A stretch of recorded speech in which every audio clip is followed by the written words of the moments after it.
paz do Senhor, meu amado irmão, minha amada irmã, que bom. Mais um domingo aqui com a nossa Escola Bíblica Dominical especial, né? Como eu já havia anunciado para vocês, a cada domingo desse mês de janeiro, nós estamos trazendo um profissional, alguém da área. Já trouxemos o doutor Tiago, hoje estamos aqui com mais um médico abençoadíssimo, né? Um prazer estar aqui com ele para conversarmos, né? Nossa conversa sobre um tema muito importante, né? Mas, antes de tudo, eu vou deixá-lo se apresentar para nós. É um irmão muito querido, muito abençoado, tem um trabalho maravilhoso. Eu tenho certeza que você também, hoje em casa, vai ser muitíssimo abençoado com o que nós vamos trazer de assunto hoje. Meu irmão, por favor, doutor Sérgio, pastor Sérgio, se apresente, por favor, para nós. Obrigado, Josafá. É um prazer realmente, a gente está se conhecendo agora, né? Mas realmente é um prazer estar participando contigo e fazer com que a amada igreja possa ser engrandecida. Eu sou Sérgio Munhoz Pereira, daqui a 4 dias farei 62 anos, então já estou na terceira idade e sou médico pelo menos há 35 anos, mas há 40 anos que eu trabalho dentro de hospitais. Sou pastor há 17 anos da Igreja Batista, trabalhei já no continente africano, como fazedor de tendas, trabalhei em Angola, trabalhei em Moçambique, trabalhei em África do Sul, e tenho um trabalho especialmente com a terceira idade. Tenho curso superior na área de anestesiologia, também a parte de cuidados paliativos e tratamento de dor, e fazendo com que a terceira idade seja a minha prioridade. Amém, meu pastor, doutor Sérgio. Agora eu vou ter que escolher ou doutor, pastor ou Sérgio, né? Então acho que de vez em quando eu vou estar atropelando aí as nomenclaturas, mas a pessoa abençoada do irmão, acima de tudo, né, a sua disponibilidade. Já antemão já quero agradecer a sua disponibilidade. Irmãos, o nosso doutor Sérgio está em Osasco, está no momento assim, no repouso médico ali, né? Reservou um espaço especial para estar conosco aqui nessa escola dominical. Então, assim, eu de antemão já quero agradecer e eu quero que você que está em casa aproveite, anote, vai ter descrição no vídeo sobre um trabalho maravilhoso que ele faz, um curso que ele traz também. Ele vai falar disso tudo aqui nessa nossa conversa hoje. Então, por favor, não perca nenhum detalhe. Anote e seja enriquecido com a presença do Senhor. Meu irmão, para a gente começar o nosso tema, né, nossa ideia de hoje, um tema muito importante que a gente vê na palavra de Deus direto, né? Abraão, Moisés, 120 anos, Josué, 110 anos, e por aí vai né, alguns gostam até de brincar com Matusalém, né? Quase 1000 anos de vida, né? Então, essa questão, irmão, da longevidade hoje, principalmente do público brasileiro, que é que a gente está tratando, né? Dentro da sua experiência, irmão, como é que não tem visto, assim, família, idoso, essa relação até mesmo dentro da igreja, como tem sido, assim, na visão do irmão, essa questão? Bom, Josafá, na realidade nós temos, por exemplo, desde a história do ser humano, uma expectativa de vida. A gente vê que nesses tempos bíblicos, né, mais antigos, a expectativa de vida era muito elevada.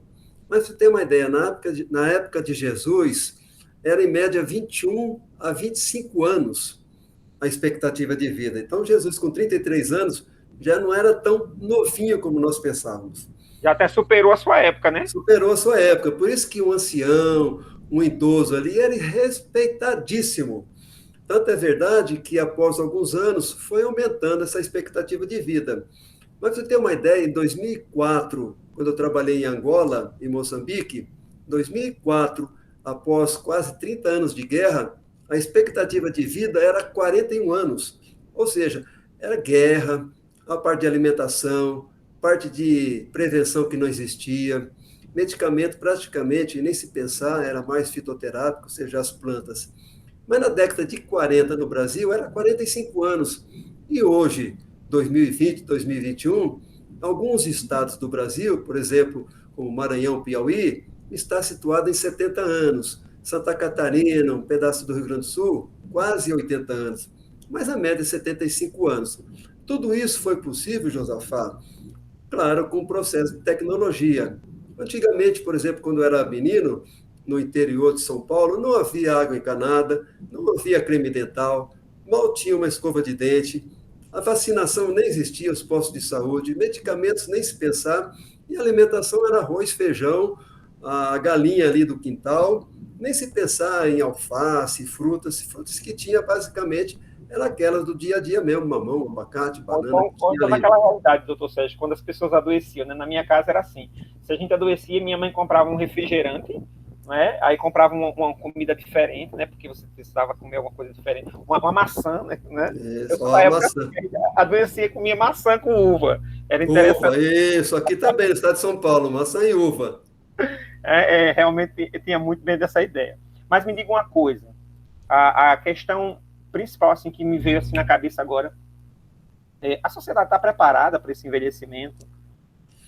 Tanto a questão do idoso como quem cuida dele, familiares, pessoas que estão relacionadas a ele. Infelizmente, não. Mesmo com o Estatuto do Idoso, mesmo com uma data específica para o idoso, nós temos realmente muitas dificuldades. E as dificuldades estão nos lares. Por quê? Os núcleos familiares, os núcleos realmente daquela família mais tradicional antiga, foi se perdendo gradativamente. Especialmente no final da década de 60, 70, quando teve aquele êxodo rural. As pessoas saíram praticamente da zona rural, do sítio, das fazendas, das chácaras, e foram migrando basicamente para a região urbana. E aí foi ficar em lugares cada vez mais distantes do centro da cidade, infelizmente alguma parte de favelização, outros praticamente de invasões, e com um grau de instrução muito pequeno. Então as famílias não se conseguiu estruturar-se, pai, mãe, os filhos e os avós ficaram basicamente desintegradas. Isso fez com que cada um fosse para um lado, e especialmente a parte financeira, onde somente o pai que trabalhava anteriormente e foi basicamente necessário a mãe. Então, crianças ficaram praticamente soltas. Eu sou da época que não existia creche. E também, quando eu trabalhei em Angola, em 2004, olha, não faz muito tempo, não existe creche, não existe estatuto do idoso lá. As mães vão trabalhar na área de limpeza, na parte de agricultura, põe a criancinha nas costas, né, amarra lá e vai trabalhar. Então, os lares basicamente estão desintegrados. E, felizmente, as igrejas, né, as igrejas cristãs, elas conseguem aos pouquinhos recuperar essa parte. Mas, mesmo naquela parte da cristandade, mesmo nas religiões, vamos colocar assim, de origem judaico-cristã, ainda é muito difícil. Aí sim, quando o senhor fala nessa dificuldade, a gente vê dificuldades de diversas naturezas, não é isso? Dificuldade financeira, no caso assim, de sustento, dificuldade de acesso à saúde, não é? Acho que acredito muito. E também dificuldade do próprio idoso receber assistência de atenção, de acolhimento, de cuidado mesmo, de parar, ouvir, fazer uma alimentação. A ideia, assim, que a gente percebe é que aquela ideia comum de que o idoso, ele chega nessa fase e é bem recebido por netos, aquela foto bonita dos postais, ela realmente se perdeu, né, doutor? Essa, Verdade. essa... O primeiro aspecto aí que nós comentamos, você falou aí, bem, Josafá, é a parte financeira. Olha só, um salário mínimo de R$ 1.100 agora não consegue produzir um sustento adequado. Por mais que o idoso tenha ele e a mulher, o casal, R$ 2.000, mesmo com farmácia popular, mesmo com medicação sendo distribuída, principalmente das doenças mais crônicas, né, degenerativas, é muito custo que você tem.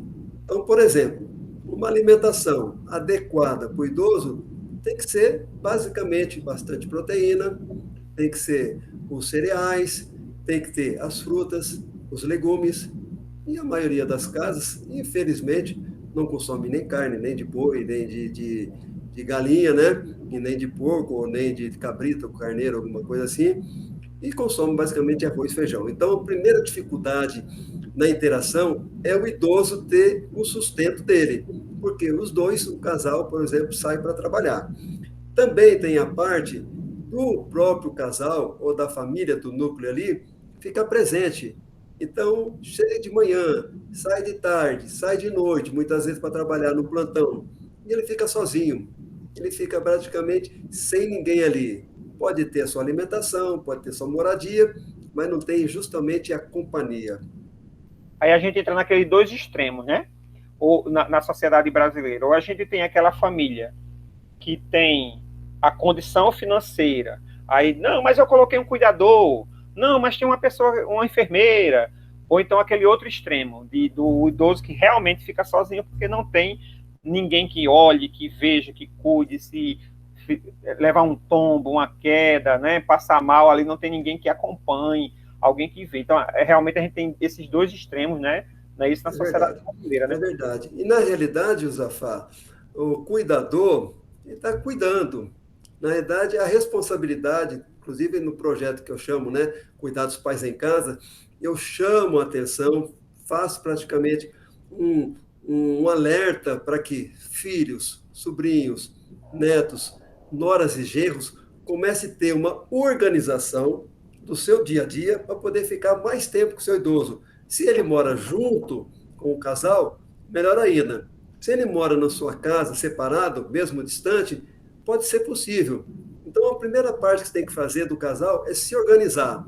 Eu mesmo fiz isso, né? Eu morava em Manaus, minha mãe morava no interior de São Paulo. Eu consegui fazer com que os horários dos meus filhos, do colégio, do meu trabalho, dos meus plantões, pudessem ser bem mais, diz assim, compactados.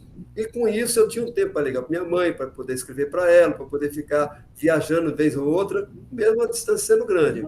Então, isso realmente é muito importante, você ter essa interação, de você ficar junto. Eu sempre digo, fique junto 1 hora com seus pais, conversando. A maioria não consegue.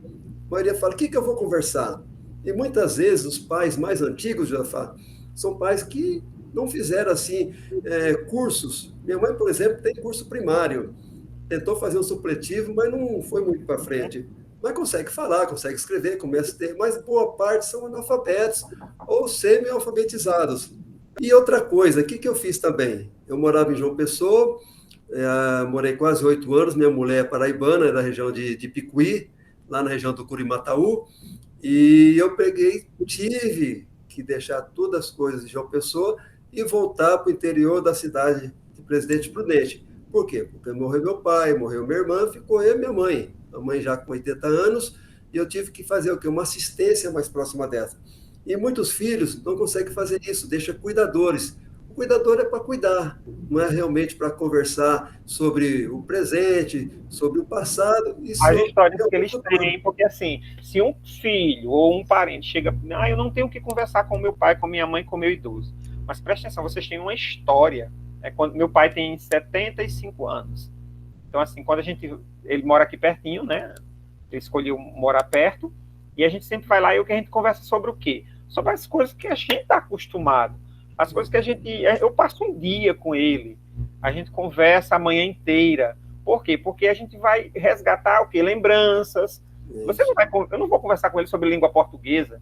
Meu pai, ele é uma pessoa que batalhou tanto na vida para ter o mínimo possível, né? Então, como muitos idosos do Brasil inteiro. Então, você vai falar sobre a sua vida. Ele quer saber como é que anda os meninos, né? Os netos, né? São histórias que você vai construindo. Mas aí, eu queria voltar um pouquinho para lhe fazer uma outra pergunta, quando a gente estava falando sobre a questão de alimentação, né? A gente sabe que a má alimentação na infância, ela acarreta problemas de saúde, de comum acordo que até a alimentação para nós mesmos, né, adultos, ela gera, uma má alimentação, ela gera diversos distúrbios, coisas assim, incluindo, fora a obesidade, né, diversos problemas. Mas assim, como a gente está falando da longevidade, da figura do idoso, uma qualidade de alimentação ruim, precária, como a gente narrou, aquele idoso que tem R$ 1.100 para passar o mês, né?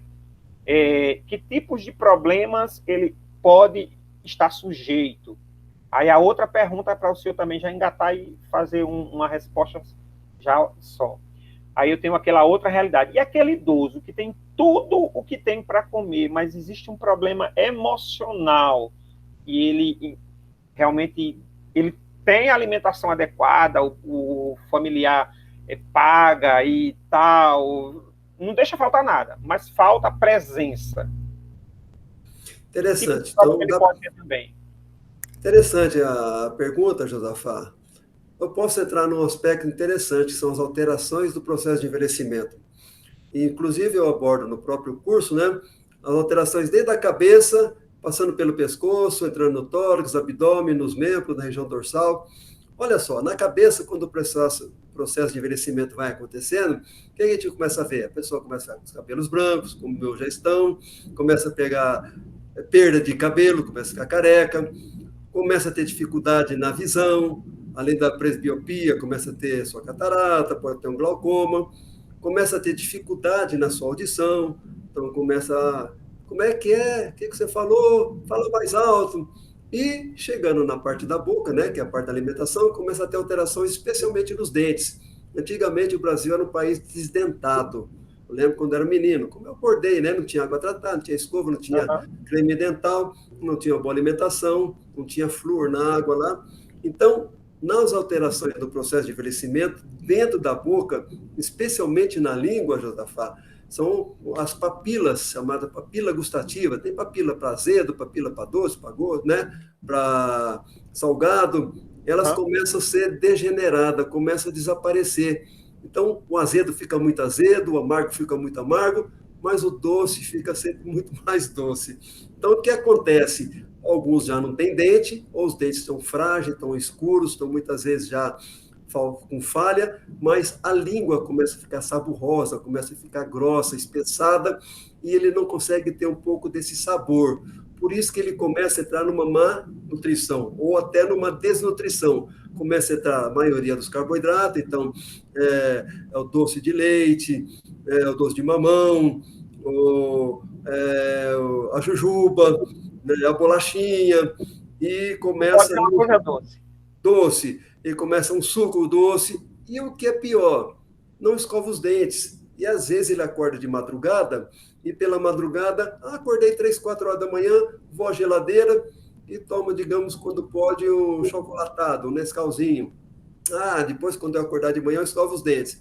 E a gente orienta que, para com que essa língua tenha maior sensibilidade, além da escovação, inclusive eu tenho uma aula só sobre escovação de dentes, e você fazer a raspagem da língua e escová-la um pouco mais, passar o fio dental, usar o interdentário, e com isso você consegue ter. Então, uma boa higienização da cavidade oral vai fazer com que você consiga alimentar. Mas, ao mesmo tempo, chegando na segunda parte que você falou, com mesmas condições da pessoa ter, ela começa a ter um processo de envelhecimento que ela não tem tanta mais necessidade de produzir energia.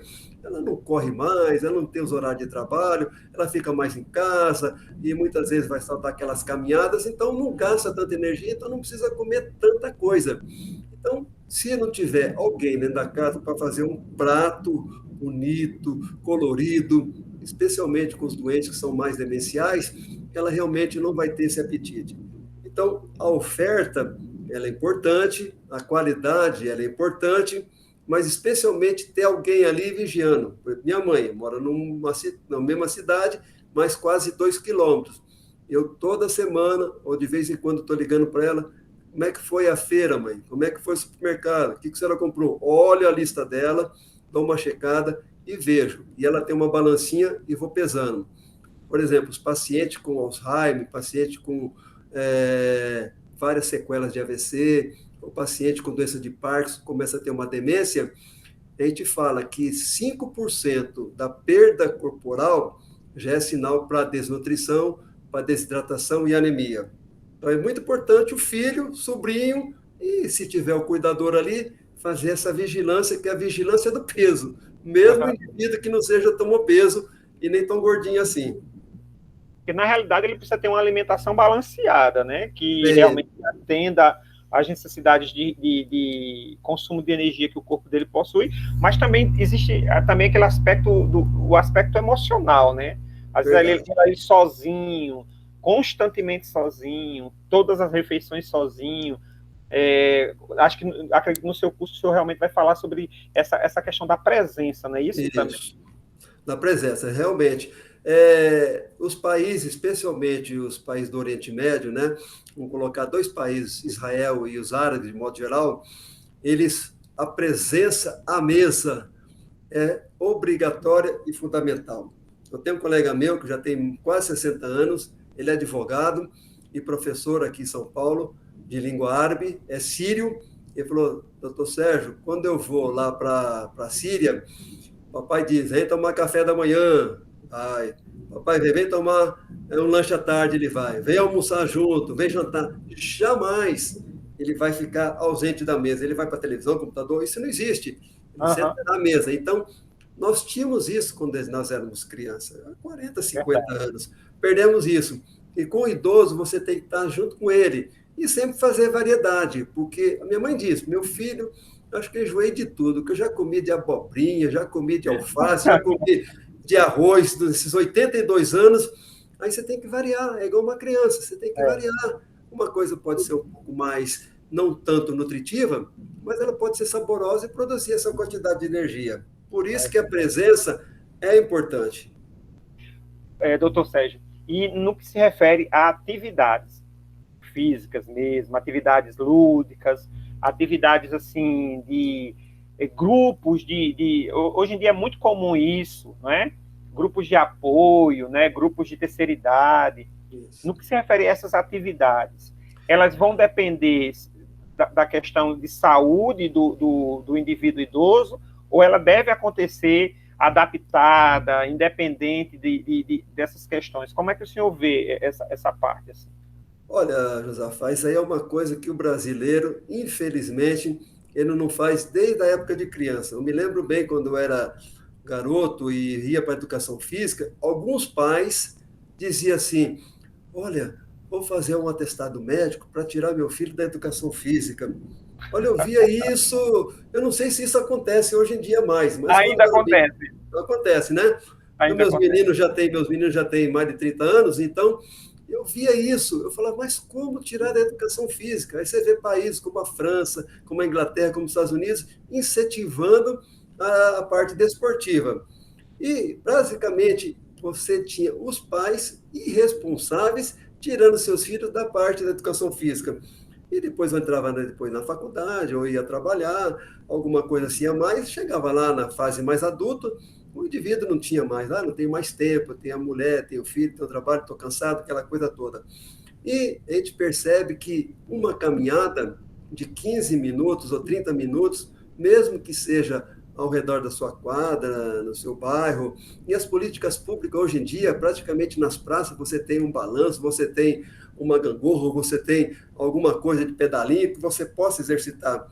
Então, é fundamental, porque a atividade física vai fazer com que aquelas alterações degenerativas, especialmente das articulações maiores, do ombro, articulações do cotovelo, do quadril, do joelho e tornozelo, que começa a ficar enrijecida, começa a ficar endurecidas e perde a motilidade basicamente muscular, você consegue mantê-las.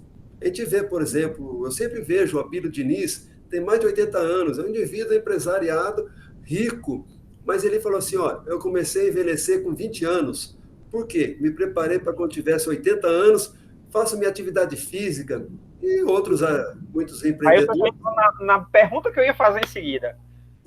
Agora foi fantástico, porque assim já era aquela ideia. Eu tenho 47, né? E assim eu sempre fui adepto de atividade física, pratiquei handebol, basquetebol, futebol, que é o mais popular no Brasil. Futebol é de praxe, né? Em qualquer campo de terra e beira de praia dá para praticar, não tem problema nenhum, né? E hoje voltei à academia nesse ano, porque realmente estava pandemia e eu filho de padeiro, aí pronto, aí comecei a fazer pizza em casa e um monte de salgado e bolo, olha, pão caseiro, foi uma benção. Eu já estava quase com 90 quilos, né? Aí dei uma baixada e agora já voltei a 84, quero chegar a uns 80 para poder ficar num peso bem legal, porque eu tenho 1,78 m. Mas aí tem uma ideia. A minha ideia sempre foi essa. Eu estava conversando com um amigo no WhatsApp, e com certeza ele vai estar nos assistindo agora, o Renato Xavier, e eu estou dizendo que se a gente pensasse bem, eu vou lançar a minha ideia, né? Eu nem combinei não está nada combinado com o doutor. se a gente pensasse bem, a gente investiria mais hoje, na nossa idade hoje, de 40, 30 e pouco, num plano de saúde ou num plano realmente de manutenção da saúde, de você ter assim uma atividade física, ter um personal, ter alguém que lhe ajude, lhe acompanhe, um nutricionista, o que seria mais viável para pensar numa longevidade? Ah, não, estou guardando aqui porque eu pago um plano de saúde, R$ 1.500, o que acontecer comigo, está tudo em ordem, toma o cara, né, tem uma vida desregrada, no que se refere à alimentação, come qualquer coisa, come fora de hora, engorda demais, daqui a pouco faz uma dieta doida, emagrece demais, e fica aquele problema. Porque, na minha idade, na nossa idade, assim, dos 40... Nossa idade. Vou puxar um pouquinho para frente, depois eu retrocedo. Tá certo. Quando eu morei em João Pessoa, frequentemente eu ia para Recife. Ver alguma coisa na parte do Conselho Regional, alguma coisa na parte de teologia, e eu vi algumas coisas relacionadas com a parte pública da Prefeitura Municipal de Recife. Então, no âmbito municipal, um professor de educação física, na sua idade, pediu, né, para que pessoas acima de 60 anos pudessem aprender uma modalidade esportiva. Aí ele escolheu natação. Então, existem muitas piscinas, né, na região de Recife, lá, e ele falou, olha, eu sou professor, estou pago pela prefeitura, e eu queria pessoas acima de 60 anos para aprender a nadar. E começou a procurar. E escolheu praticamente o sexo feminino, porque os homens já estavam mais trabalhando, alguns estavam aposentados, não queria. A primeira objeção das mulheres: não, eu não vou, porque o marido está doente, não quero deixá-lo sozinho. Aí a outra: não, eu não tenho marido, eu estou sozinha, mas eu tenho que cuidar dos netos, os filhos trabalham. A terceira objeção: Deus me livre dentro da água, eu tenho medo de me afogar, nunca nadei. A outra objeção: olha, esse negócio de água, de piscina, as pessoas fazem xixi, tem negócio de cloro, eu tenho alergia, eu não quero. Bom, coitado do professor, teve dificuldade, mas aí veio uma, aí a outra chamou, veio outra, e tinha 7 a 8 pessoas. Para resumir a história lá, eu gosto dessa modalidade, não pratico, é chamado nado sincronizado. Aquelas menininhas que andam toda durinha assim, Josafá, depois de 8 meses, e se está no YouTube, faz tempo que eu não vejo. Aquelas senhoras, todas, depois de 8 meses, com professor de educação física, numa prefeitura, sem pagar nada, aprenderam a nadar e fizeram nado sincronizado. Olha que maravilha. Venceram as objeções. As desculpas, né? As desculpas. E fizeram. É mais fácil arranjar desculpa do que arranjar tempo para fazer, né? Pronto. Aí, se você tem pessoas que não tinham tempo, que não gostavam de nadar, ou que não sabiam nadar, e chegaram num ponto desse, quanto mais nós que somos mais jovens, você que é mais jovem ainda, com 40 anos. Agora, a coisa mais importante para o idoso, ou mesmo para a gente aqui, é fazer uma avaliação com o médico, especialmente o cardiologista. Ver como é que está a sua pressão arterial, ver como é que está, fazer um ecocardiograma, ver se tem nenhuma alteração, fazer uma esteira, ver se você aguenta um estresse um pouco maior, né? Isso tudo é a primeira coisa. Se tiver dores osteoarticulares, alguma coisa, consultar o ortopedista, e aí programar, então, com o próprio professor, não precisa ser nenhum personal, pode ser quem não tiver condições. Academia mesmo, sempre tem alguém que faz. Isso, sempre tem um professor de educação física, um colega, um amigo, e as próprias políticas públicas têm isso aí. Então, todo mundo tem que fazer. Eu faço Pilates, fazia, por exemplo, na época da Carla aí, né? E um pouco de fisioterapia, eu e minha mulher, aquele ambiente que eles tinham lá, que era pertinho de casa, ali, em Branco, né? E faço caminhada, como você falou. Tenho pouco tempo, mas pelo menos eu caminho pelo menos 4 a 5 quilômetros por semana, é uma vez só que eu posso. Eu faço uma vez pelo menos de Pilates e tento dar um pouquinho mais de caminhada.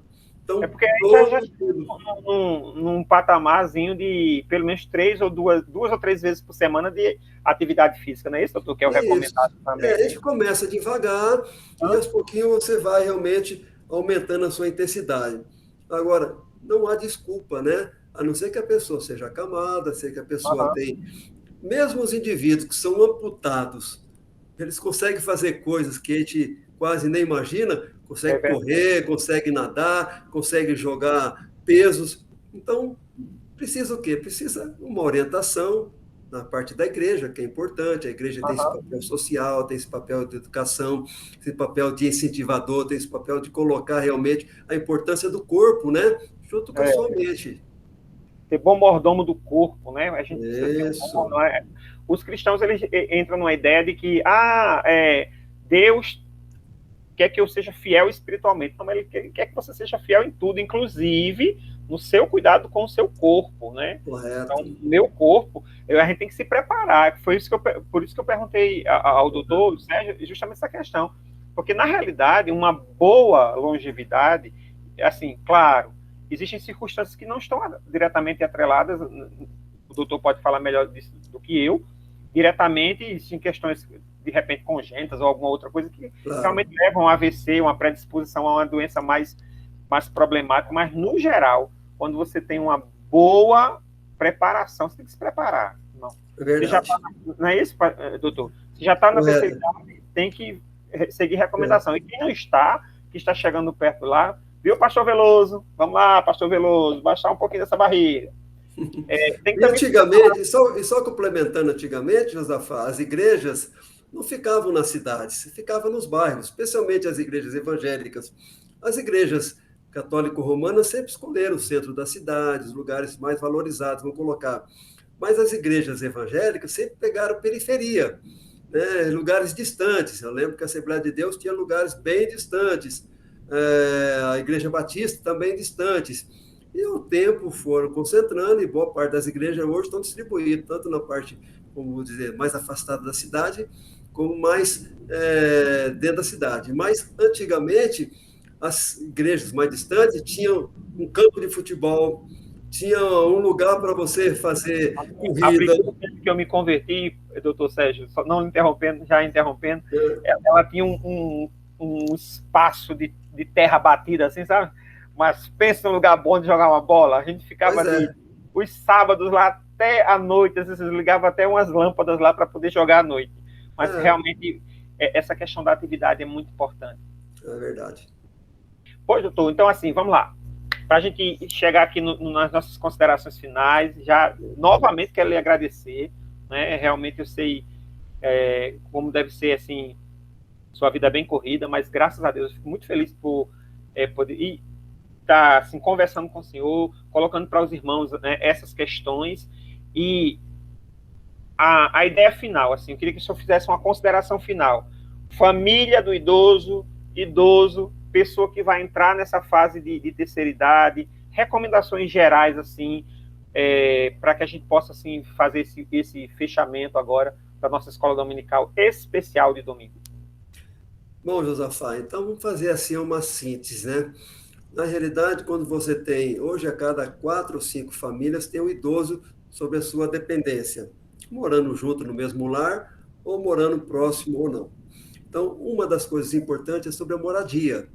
A moradia é uma coisa muito complicada quando se trata de pessoas já na terceira idade, chegando para a quarta idade já. Algumas vezes eles estão naquela casa desde quando nós éramos crianças, foram parte de herança dos pais, construíram aquilo ali com todo o suor e trabalho, e aí quem saíram foram nós que saímos, eles querem ficar por lá. É verdade. Então, o que nós temos que fazer? Fazer com que haja uma adaptação daqueles lares, que muitas vezes são antigos, às vezes foram puxadinho, puxadinho, puxadinho, para transformar naquilo ali.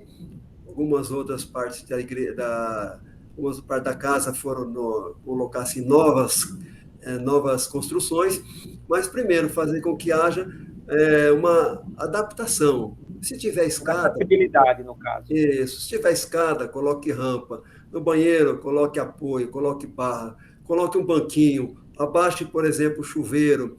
Dentro da casa, tire os tapetes, tire as cortinas para ventilar. A cama tem que ser um pouquinho mais baixa, a gente chama de 45 centímetros. O colchão tem que ser de 33, tem que ser adaptado, macio. De preferência, mesmo sendo casal, cama de casal, colchão largo. A altura não pode ser também muito elevada, colocar as barras de proteção quando você tem dificuldade. fazer com que haja uma organização, então, com os filhos. Olha, se tiver 4, 5, 6, 10 filhos, fazer uma escala. Eu sempre digo, faço até receitas médicas. Olha, você vai ter que fazer a segunda, você a terça, tem o dia que você pode ficar com o papai, com a mamãe, com o tio, com o vovô aí. Então, isso deve ser feito a partir de organização. O segundo ponto, Josafá, é que a gente vai envelhecendo e, por mais que a gente lê, a gente não sabe o que é sentir ser velho. E muitas vezes os próprios idosos falam assim, olha, minha cabeça está de 30 anos de idade, é o corpo só que está gasto. Mas, na verdade, está tudo gasto, né? Então, a gente tem que ensinar o que é processo de envelhecimento, quais são as alterações fisiológicas, o que acontece no coração, o que acontece no abdômen, o que acontece no estômago, o que acontece no intestino, se o intestino fica preso, não fica preso, se toma menos água ou mais água, se está enxergando ou escutando melhor. A outra parte que nós temos que ver são a parte de organização em termos de saúde. A gente sabe que pelo menos 25% da população brasileira é hipertensa. Eu sou hipertenso, minha irmã morreu infartada. Então, nós temos, então, de cada 4 pessoas, um é hipertenso. De cada 5 pessoas, um é diabético. E assim, se o idoso tem outras doenças, tipo artrose, artrite, bursite, alguma coisa assim, ele tem que fazer acompanhamento médico, seja no SUS, seja no plano de saúde, seja numa parte privada, e a gente faz uma escala, faz uma agenda médica, que eu chamo, para não fazer 2, 3 coisas ao mesmo tempo. Olha, esse mês a mamãe vai para o cardiologista, esse outro mês ela vai para o endócrino, esse outro mês vai para o geriatra, esse outro mês vai para o ortopedista, e assim sucessivamente. Então, isso é importante. Os exames também médicos têm que ser periódicos, o eletrocardiograma, 2 vezes, por exemplo, por ano, um raio-x, 1 ou 2 vezes, o exame de sangue para ver glicemia, colesterol, isso tudo tem que ser organizado, não pode ser atropelado. E no quarto ponto, que é um pouco mais complicado, é fazer com que o tratamento diagnóstico das doenças degenerativas, então o diabético, por exemplo, com 10, 15, 20 anos, por mais que seja controlado direitinho, tem risco dele ter descolamento de retina, tem risco de ter o rim parar de funcionar, fazer uma diálise, tem risco de amputação. Eu mesmo faço anestesia pelo menos 2, 3 vezes aqui por semana em paciente para tirar um dedo, para tirar um pedaço do pé, tirar a perna. Isso, uma perna, 2 pernas. Isso porque falta do controle do diabetes. O hipertenso tem que tomar seu remédio. Por exemplo, minha mãe, que já tem mais uma idade, eu organizei para que ela pudesse tomar de manhã alguns remédios. De tarde, coloco numa mesa e à noite também. Mas aquele analfabeto, o que a gente faz? A gente coloca o sol, ele sabe que é durante a manhã. Coloca depois um prato de comida, o talher, ele sabe que é na hora do almoço. E coloca a lua, ele sabe que é ao deitar. Então, você tem que criar estrutura para que o indivíduo possa ter. E, especialmente, sendo nós cristãos, né, mais amor. A gente vê que mesmo o estatuto do idoso, mesmo você tendo um disque idoso, mesmo você tendo famílias com questões mais abastadas, elas abandonam. Eu vejo isso em hospitais. Chega Natal, chega Ano Novo, sabe o que o pessoal faz? Interna o vovô, interna o seu idoso lá com alguma coisa, e desaparece. Em João Pessoa, muitas vezes eu estava no hospital do trauma, a gente ligava, o celular não funciona, ou tenta ver um vizinho, ou vê lá em Santa Rita, vê lá em outro lugar, ninguém conseguia. Aí põe no jornal, põe na televisão, o indivíduo estava viajando, passeando, deixou o indivíduo lá. Então, o amor, aquilo que nós começamos a história lá, o núcleo familiar tem que ser reconstruído, tem que ser refeito. Isso é difícil, isso é doloroso, isso é trabalhoso, mas todos nós temos um tempo de validade, temos finitude, e tem que ser o melhor possível aqui na Terra, pelo menos, né? Verdade. E a gente não pode, a gente perceber, eu estava lendo essa semana sobre Josué, né, o livro de Josué, e uma frase que é muito comum, ele, Davi, todos os outros grandes homens, olha, os meus dias na Terra estão chegando, eu vou tomar o rumo de todos os seres, os homens da Terra, né? Então, havia essa consciência de que da finitude, né? E esse resgate do amor realmente vai ser fundamental. É fundamental. Doutor Sérgio, muito obrigado. Olha, de coração, muito obrigado. Foi excelente estar conversando com o senhor neste dia para trazer assim para os irmãos informações tão preciosas. Então, eu vou reiterar. Vai estar um link na descrição. Esse link é do curso que o doutor Sérgio ele organizou para familiares tomarem conta de seus idosos, e vai estar na descrição. Então, ele vai falar um pouquinho agora também sobre esse curso em especial, e a gente vai estar, assim, fechando a nossa escola dominical de hoje. Eu tenho certeza que foi muito proveitosa para você. Doutor. Maravilha, Josafá. Então, o curso, como eu comentei anteriormente, né, com você, o curso foi feito, basicamente construído após 35 anos de experiência médica profissional, tanto no Brasil como no exterior.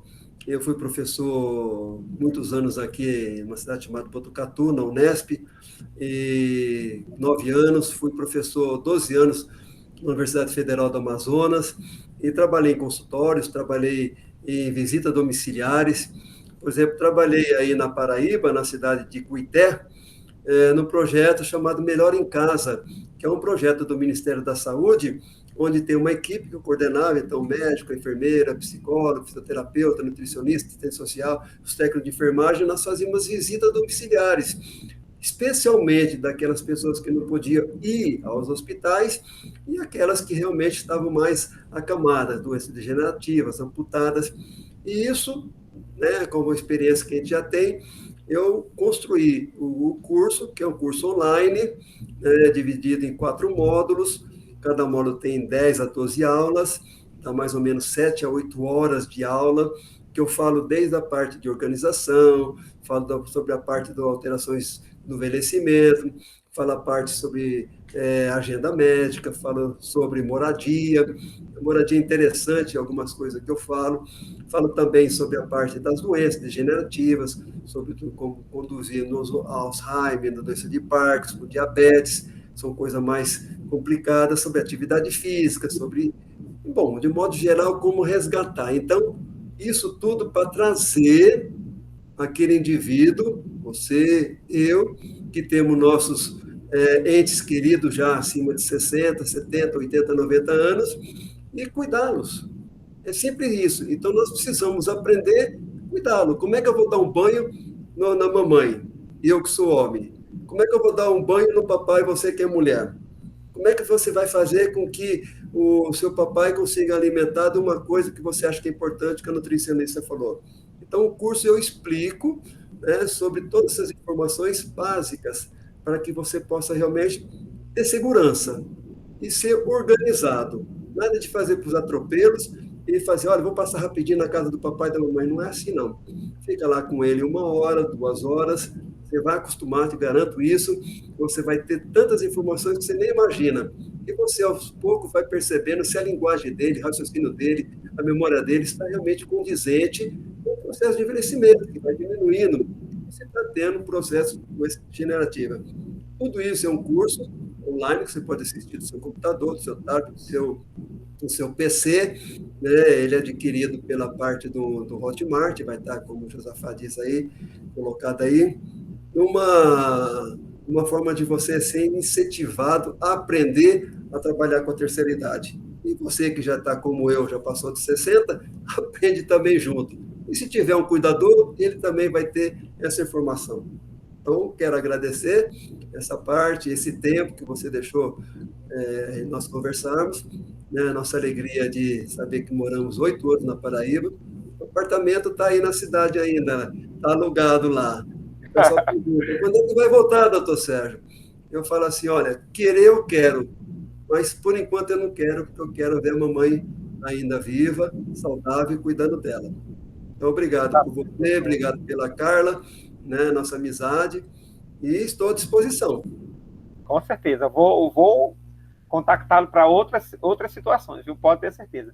Queridos, chegamos ao final da nossa escola dominical especial.